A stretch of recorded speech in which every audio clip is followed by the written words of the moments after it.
السلام عليكم ورحمة الله وبركاته. ازيكم عاملين ايه؟ يا رب تكونوا بخير. النهاردة بقى جايين مع بعض في فيديو جامد جامد من الاخر يعني. يلا كده بينا نشوف هنعمل ايه النهاردة. مش هنعمل اي روتينات، زي ما انتوا شايفين كده. انا جبت كمية الفراخ دي قبل ما الاسعار ترفع. وانتوا شايفين طبعا اليوم كان مفرمة. كان مفرمة بمعنى الكلمة يعني. واحد شاف يوم زي الفل. يلا بينا نبدأ بقى ونشوف كده هنعمل ايه. انا جبت الفراخ دي صاحية، اشتريتها كده على بعضها من واحدة بتبيعها وكده. خدت الكمية دي، كمية كبيرة طبعا. قلت هنضفها واقطعها وهقسمها واحطها في الفريزر، وهطلع منها بقى واعمل. طبعا الناس اللي عملت زيي نفدت بجلدها بعد الاسعار دلوقتي يعني، الحمد لله. لو لسه بقى ما عملتيش مثلا ومعاكي فلوس متوفرة، الحقي وهاتي، لان الاسعار هترفع تاني. ما تعملوش حسابكم ان في حاجة هتنزل يعني، كل مدى كل ما بترفع اكتر.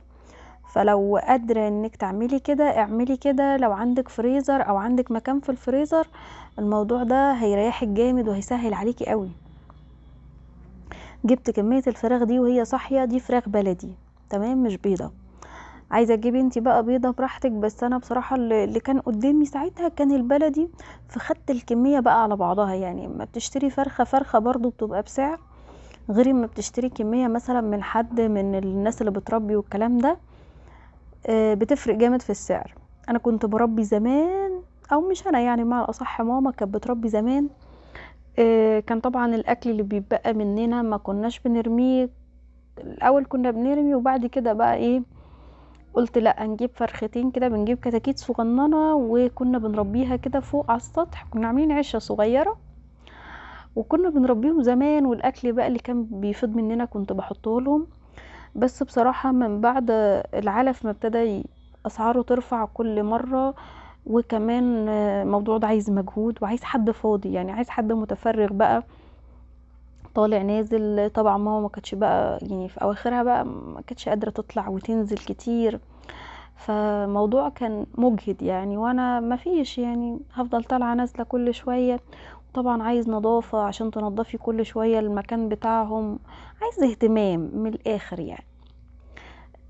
فلا كان ولا كان في وقت للاهتمام ولا كان في روح. فلو انتوا دلوقتي بقى غاويين، هاتوا ربوا زي الفل تمام. بس الموضوع دلوقتي بقى مكلف جدا، مكلف بمعنى الكلمة يعني. كيلو العلف دلوقتي وصل 23 جنيه، فموضوع صعب.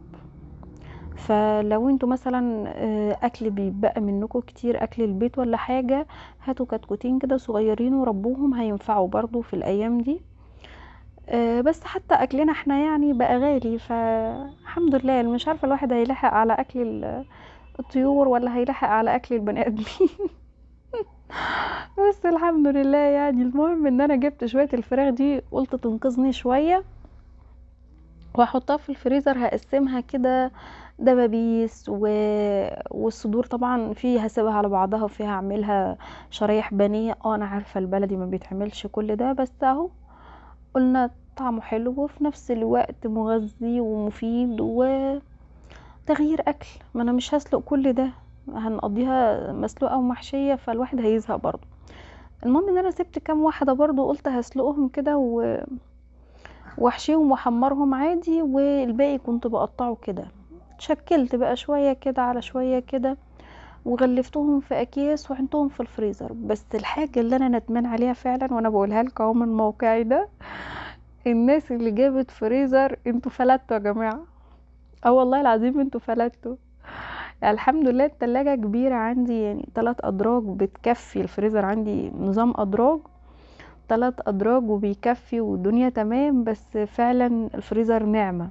بس مش الفريزر اللي هو الصندوق ده، الفريزر الادراج ده تحفة، ده نعمة من ربنا فعلا.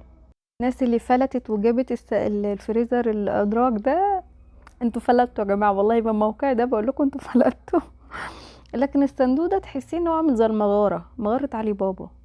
والله ما تعرفي اخره فين من اوله فين يعني. الواحد بيشوفه كده، ايه ده يا جماعة؟ وبعدين كل شوية بقى يعني بيكون تلج وكده وعايز تنظيف كل شويه في حوار.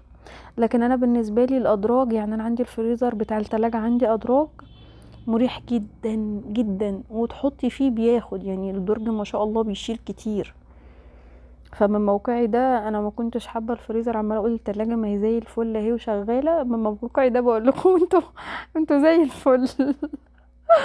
والله ندمانه يعني الاجهزه دلوقتي يعني الحمد لله عدت على الاخر. كان ايامي الفريزر كان اريستون، كان حوالي بقد ايه ب9,500. معرفش بقى دلوقتي وصلت الاسعار لايه، بس الحمد لله يعني. بس هشوف برضه يعني الموضوع كده مش باين له ان احنا نستمر كده مع التلاجة بس، يعني في حاجات كده بتبقى لقط. فالواحد طبعا مع الاسعار دي بقينا نجيب الحاجة لقطة وعايزين نعين في الفريزر ونسحب بقى براحتنا. يعني دي ميزة الفريزر، بس ان بينفع في الزنقات والازمات. لكن الاول كان ماشي معايا زي الفل وبيقضي. طبعا الفراخ دي كلها ما جاتش في الفريزر عندي بس، انا طلعت منها بره كمان. بس يعني استهلكت اللي بره الاول وبعدين استهلكت اللي عندي وقسمتها بقى. يعني كل كيس مثلا بقيت احط فيه عدد معين من الدبابيس، واقسمه دبابيس كلها لوحدها. وبقيت اما اجي اعملها بقى اروح عاملاها ايه، اروح مطلعاها مغزغزاها كده بالسكينه او بالشوكه، واروح متبلاها عادي خالص زي ما بنتبل الدبابيس العاديه، زي طريقه كنتاكي. تتبليها بفيجيتار، اي تتبيله، بكريسبي، التتبيله اللي تريحك اعمليها، بتبقى طعمها حلو. بس عايزه لما تيجي تعمليها تكوني حطاها في زيت ساخن جدا، يعني الزيت يكون غزير يغطي الدبابيس كلها ويكون ساخن، بحيث ان اول ما تحطيها الطبقه اللي عليها تمسك على طول. وبعد كده هدي النار على الاخر عشان تستوي كويس من جوه، لان احنا قلنا دي الفراخ دي بلدي. فده اللي انا عملته فيها. يعني انا كنت طبعا على ما عملتها وسجلت الفيديو كنت عملت منها كيسين، بس بصراحه طعمها زي الفل، طعمها حلو قوي. وكمان كنت بعمل طريقه تانية بقى هقولكوا عليها، بعملها زي نظام الارانب. عارفين الناس اللي بتعمل ارانب عارفه الموضوع ده. بطلع قطع اللحمه كده من الفراخ، يعني مثلا الحته اللي هي باقي الورك، انتوا عارفين الورك اللي هو متقسم دبوس، وقطعه تانية كده اللي في الجنب دي، القطعه دي بقى كنت بجيبها واشوحها، احطها في حله الضغط طبعا عشان ما تاخدش سوا على النار كتير. انا كنت بعمل الكيس على بعضه بقى لينا كلنا. فبشوحها كده في معلقتين زيت على معلقه سمنه، ومعاها فصين توم، على بصله، على فلفلايه، واديها تشويحه محترمه. واروح حط عليها بقى بعد ما بتتشوح بقى وتاخد اللون من فوق ومن تحت، ضمنت انها خلاص خدت اللون اهو كانها متحمره بالظبط. اروح نازله عليها بمعلقه صلصه او معلقه او طماطمايه، يعني معلقه صلصه او طماطمايه المتوفر عندك. لو مش متوفر ده خالص معلقه كاتشب برضو هتقضي الغرض. وبعد كده اروح مزوده الفراخ ميه، واعلي النار عليها واقفل الحله عليها، وبتستوي وتطلع لك بقى احلى شوربه. لان انا كنت من الناس برضو اللي ما بتحبش شوربه الفراخ، فلو انتوا ما بتحبوش شوربه الفراخ الموضوع ده جميل جدا وبيدي للشوربه طعم وريحه خطيره. وما تنسوش بقى قبل ما نغطي الحله بتاعتنا هنحط الملح والفلفل الاسمر والسبع بهارات عشان تديها الريحه الحلوه برضو. في ناس بتشوح البهارات مع الحاجه عادي برضو بيديها طعم حلو، وساعات ممكن احطها كده يعني كده او كده. بس بحط بقى ايه التكايه بقى، احط سنه خل، يعني اللي هو ايه، رشه زي ما بيقولوا رشه خل على الشوربه قبل ما تستوي، تمام، علشان خاطر ما تعملش اي زفاره خالص والخل ما بيبانش فيها.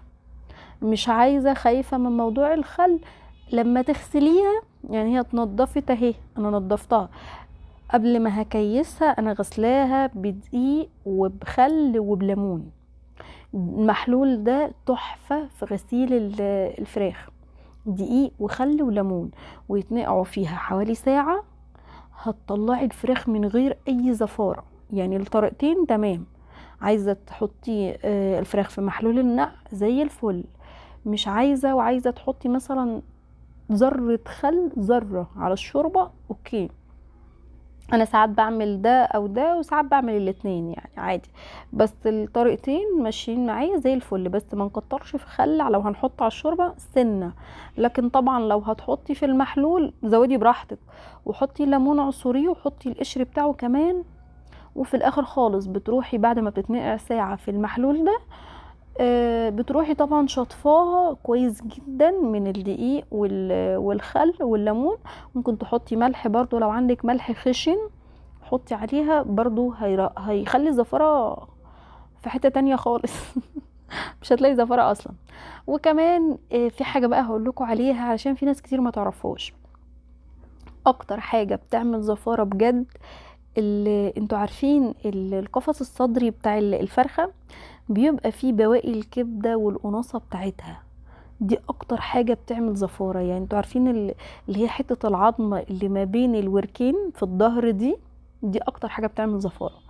يعني انا على طول بشيلها وارميها. طبعا لو هتعملي الفرخة على بعضها نضفيها من جوه كويس جدا، علشان خاطر دي بيبقى فيها بواقي كبدة وبواقي، يعني تنظيف الفرخة نفسها وبطن الفرخة من جوه بيبقى متراكم فيها كده. انتوا شايفين انا كنت منضفاها كويس جدا من جوه. دي برضو من الحاجات اللي بتعمل زفارة لو الفراخ معاكي بلدي او حتى بيضة، يعني اي فراخ، دي اكتر حاجة بتعمل زفارة. طبعا انا شلت الجلد من الفراخ كلها لان احنا ما بنحبش الجلد. وكمان الفراخ البلدي الجلد فيها بيبقى سميك قوي فمش لطيف خالص يعني. فانا عموما بشيل الجلد، سواء كان للصدور هعملها على بعضها او لدبابيس، انا بشيل الجلد. لو انت بقى عامله فراخ بيضه او فراخ حمراء ممكن تسيبي جلدها، لو انتوا بتحبوا الجلد طبعا سيبوا جلدها لان الجلد بيبقى رايق. لكن انا اي نوع فراخ بصراحه ما بحبش موضوع الجلد ده خالص يعني. وكمان كنت بنضف بقى بواقي الدهون. انتوا عارفين الدهون اللي في الفرخه دي على فكره دي احلى مرقه ممكن تاخديها، ومرقه طبيعيه جدا. انا كنت بشيلها وسيحتها لوحدها، ما رميتهاش على فكره، يعني هي كانت مليانه دهون عاليه، كنت بجمع الدهون دي في الجنب كده علشان خاطر اسيحها لوحدها واعملها بقى على شرب. مثلا عندي محشي مثلا ومش عايزه اعمل شوربه جنب منه، هعمل شرايح بانيه، فهسقيه بايه، اروح سقيه مثلا بالميه، واروح حاطه عليها معلقه من السمنه بتاعه او من الدهنه بمعنى الاصح بتاعه الفرخ. تمام. بسيحها بتبقى سمنه، او معنى صح كمان بتبقى مرقه طبيعيه، لان انا ما بستخدمش مرق الدجاج ابدا ايا كان نوعها، ما بدخلهاش البيت بقالي سنين. كنا الاول زمان كانت ماما بتعمل بيها، بس بصراحة من ساعة الواحد ما شاف الحاجات اللي بتتعمل منها، لو في ناس بقى بتاكلها انتوا حرين. انا عن نفسي ما بدخلهاش البيت. او بمعنى اصح كمان قللت من الحاجات المعلبة على قد ما قدرت، او قللت كمان بالمعنى الاكتر من المواد الحافظة على قد ما بقدر. المواد الحافظة دلوقتي بقت بتدمر فينا وفي صحتنا وفي ولادنا. حاولوا دايما تخلوا الحاجة طبيعية وتعملوا الحاجة في البيت. يعني حتى الناس اللي بتشتري مثلا الفراخ جاية جاهزة ومتبلة من بره، او الفراخ المجمدة من اي هايبر او من كارفور، انا كنت بعمل كده زمان وبصراحة وقفت الموضوع ده. ليه بقى؟ اوقات كتير بعد ما بسوي الفرخة كنت بلاقي فيها من جوه قطع دم. يعني انتوا عارفين الدم ما بيبقى متكتل كده، كنت بلاقيه في وسط اللحم من جوه، سواء كان في الصدر او في الورك. فمن بعد الموضوع ده وانا بصراحة بقيت اقرف جدا من الفراخ المجمدة. وكمان ما بتذبحي الحاجة كده وتبقى طازة وفرش قدام منك بتفرق كتير. بصوا بقى انا هنا كنت خلصت اهو، قسمتها، سبت كام واحدة لوحدهم، وعملت دبابيس لوحدها. بس الدبابيس هشيل الحته اللي هي في الاخر خالص الصغننه دي، اللي قصدي الجناح، سوري، الجناح هشيل الحته اللي في الاخر خالص دي علشان دي برضو بتعمل زفار. بس انا هشيلها في الاخر خالص بقى بعد ما بكيس هقفل اغلب الحاجه واشيل في الاخر خالص. تمام. بصوا اهو انا كيستها وفي الاخر رجعت فضيتها تاني وشلتها. والدبابيس برضو قسمتهم كده، كنت بقسمهم بالعدد بقى، انت شوفي العدد اللي انت عايزاه وقسمي عليه. بس هنا كنت بحط كمية شوية علشان خاطر الدبابيس صغننة اصلا، يعني دبابيس البلدي صغننة، والموضوع ده نفعني جدا. لو انتوا قادرين تعملوه اعملوه، هينفعكوا قوي، وفي وقت الزنقات هتطلعي وتعملي على طول.